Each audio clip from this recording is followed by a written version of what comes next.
Oh, I love it. You can see the smile. You can't fake a smile like this. My face is already hurting, actually. My face is cramping from smiling so much.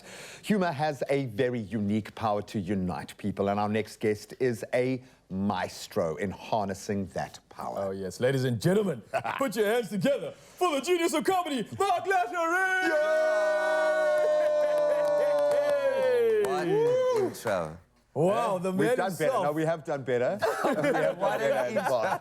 But it's I just getting feel difficult. so much pressure now. Because you're headlining like every week. Do you ever stop, dude? Hey, how do you maintain People this say, energy? do you ever stop? But everybody goes to work every day. Does it feel like work for you, honestly?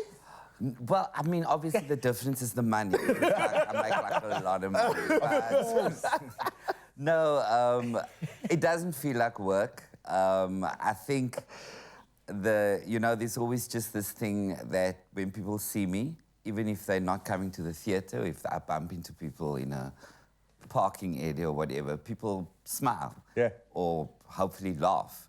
So, so how could that possibly feel like work? Yeah. I often think to myself. I'm just thinking of you with cornrows. When did you have the cornrows? Can you bring those back for this show? No, my problem with you want cornrows back. Sure. And then you get strange fans. Have we spoken about?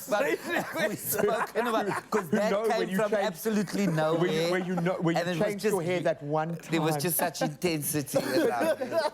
Do you have that though? Because you must have people who are so invested in what you do. Are there people who come to every single show that you do? Yes, there are, and the security knows about it. But, last week, because at the moment we're at Theatre on the Bay, in Camps Bay. We've been having a great time, and I just come from Monte Cassino Theatre as well, Pieter Toerien's Monte Cassino Theatre. And I never ever talk about Pieter Toerien, but I feel that I just want to put it out there that he provides great opportunities, and I've had his name and surname tattooed on my back. How low down? I'll show you again. So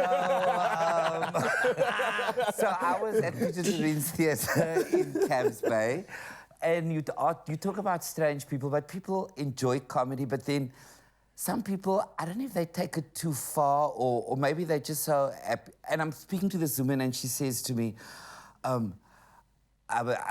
really enjoyed the show, and I do the normal thing of going, thank you, I really appreciate. And while I'm saying I appreciate the fact that you came out, because it was raining, I said, I appreciate the fact that you came out. I said, I appreciate the fact, and she said, kiss me. Ooh, whoa. And then you think, no, I didn't hear that. No. And then other people took pics, and she came back again. And the foyer's not very big here in Kansas, so you can't run far. And she comes back again, and she says, kiss me.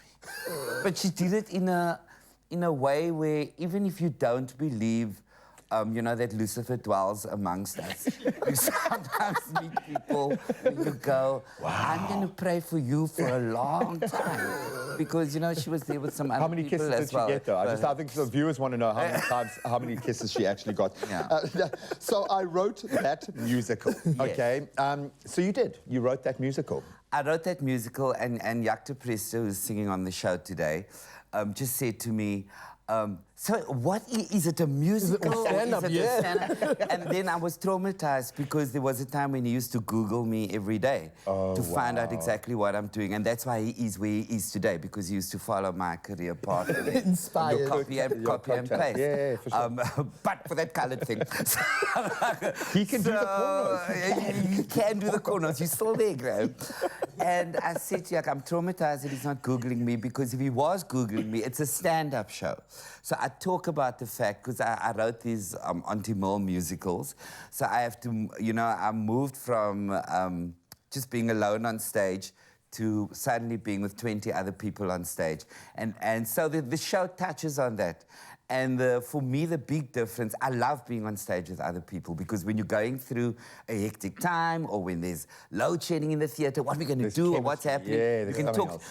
So and it's lonely just being the stand-up comedian. But the great thing is, and I told the audience last week, is when you take your bow, when you've been alone on stage, then you realise I'm not sharing the money. Like, dancers, you're amazing. Singers, you're amazing. But you're not here tonight. Pieter Toerien is, if you feel a It's Pieter Toerien. Pieter Toerien is like, Pieter Toerien. I think we I understand must, why I got the tattoo now. It's always Pieter. It's always Pieter. Mark, before you go, listen, it's always great having you here. But just give Mzansi even more reason to get involved. Obviously, the show's still running. What reason do you have for them to buy a ticket right now, apart from making you more money? By the way, the money issue, I don't have a lot of money because every time I joke about it and I leave this show, then people come up on Facebook. I'm also a Lottering, and my father's mother was son was actually at with your university. uncle's sister, and they met in Mossel Bay, and now here we all are, poor. So I want to say to people, firstly, it's wonderful seeing in Joburg and in Cape Town that people came out to theatre, and I think there are still people post-COVID who are anxious about leaving home. For sure. But I want to say people are coming out, and people need to step out. I think it's good for one's mental health as well, that you come out there. I'm not saying to my show, but anyway, come out.